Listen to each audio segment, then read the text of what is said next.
ఓం శ్రీ గురుభ్యో నమ గం గణాధిపతయే నమ. ఈరోజు మనము మార్చి మాస ఫలితాలలో అంతర్భాగంగా అన్ని పక్షాలకు ఈ పక్షంలో జరుగు అలాగే మాసంలో జరుగు మార్పులను, గ్రహాల అనుకూలతను, వ్యతిరేకతను చూసుకొని భావాలు విశ్లేషించటము, ఏది మనకు మంచిగా జరుగుతుంది చెడగా జరుగుతుంది తెలుసుకుందాము. గ్రహస్థితి తీసుకున్నట్లయితే శుక్రుడు వచ్చేసి మేషరాశిలో ఉన్నారు. గురువు వచ్చేసి మిథున రాశి సంచారం వక్రత్యాగం అయిపోయింది. కేతువు చంద్రుడు వచ్చేసి సింహరాశి సంచరిస్తున్నారు. కుజుడు రాహువు బుధుడు వచ్చేసి ఈ యొక్క కుంభరాశిలో సంచరిస్తున్నాడు. శని రవి శుక్రుడు వచ్చేసి మీనరాశిలో ఉన్నారు.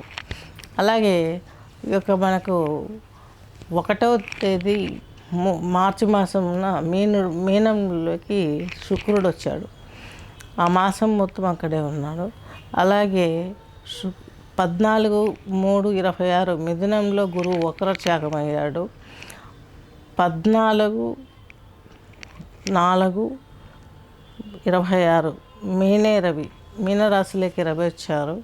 25/3/26 మేషరాశిలోకి శుక్రుడు వచ్చారు. నెక్స్ట్ వచ్చేసి కర్కాటక రాశి, కర్కాటక లగ్నం తీసుకున్నట్లయితే ఈ యొక్క పునర్వసు నక్షత్రం 1 పాదము, అలాగే పుష్యమి 4, ఆశ్లేష 4 పాదాలు కలిపి ఈ యొక్క కర్కాటక రాశి కర్కాటక లగ్నం కిందకి వర్తిస్తుంది.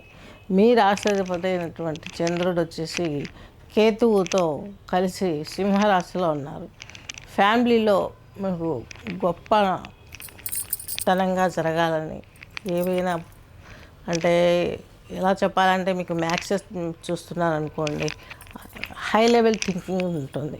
లేదా ఎడ్యుకేషన్ ఏదైనా టార్గెట్ చేయాలనుకున్నారు, బిజినెస్ ఏదైనా టార్గెట్ చేయాలనుకున్నారు, హై లెవెల్లో ఉండి చేస్తారనమాట. కానీ అది ఇప్పుడు ఫెయిల్ అవుతుంది హై లెవెల్లో చేయడం అనేది. ఎందుకంటే కేతువు చంద్రుని సహకారం ఒక్కటే కాదు కర్కాటక రాశి వారికి కావాల్సింది. బృహస్పతి మీకు వ్యయంలో ఉన్నారు. ఇది కూడా ఒక మంచిదే. అది దేనివల్ల మంచిదంటే బృహస్పతి ఈ యొక్క కర్కాటక లగ్నం వారికి 6వ ఇంటి అధిపతి, at the same time 9th house planet. ఇతను వచ్చేసి మీకు కర్కాటక లగ్నానికి వ్యయంలో పడ్డాడు అనమాట. మంచిదే. 6వ ఇంటి అధిపతి 12th house planet, 8th house planet.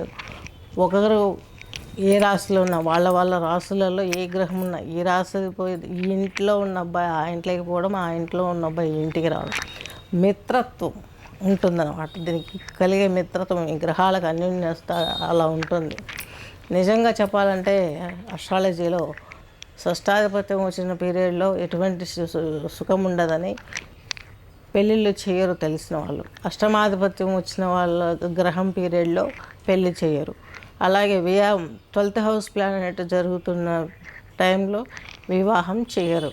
ఇవి బ్లైండ్గా పెట్టుకోవాలి, మనం గుర్తుపెట్టుకోవాల్సిన విషయము. ఈ గురుబలం లోపించింది కాబట్టి ఇక్కడ కొంచెం ఆచితూచి ఆచరించాలి. ఈ యొక్క కర్కాటక రాశి కర్కాటక లగ్న జాతకులు వీరు చేయవలసింది దత్తాత్రేయ పూజ.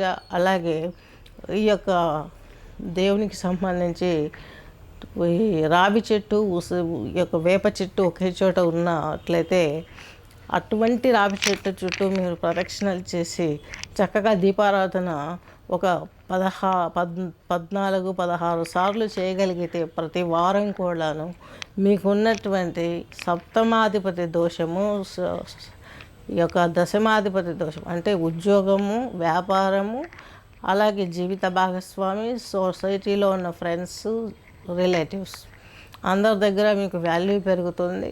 మీరు అనుకున్న కార్యక్రమాలు కూడా సకాలంలో తీరే అవకాశం చాలా స్పష్టంగా గోచరిస్తుంది. స్వస్తి.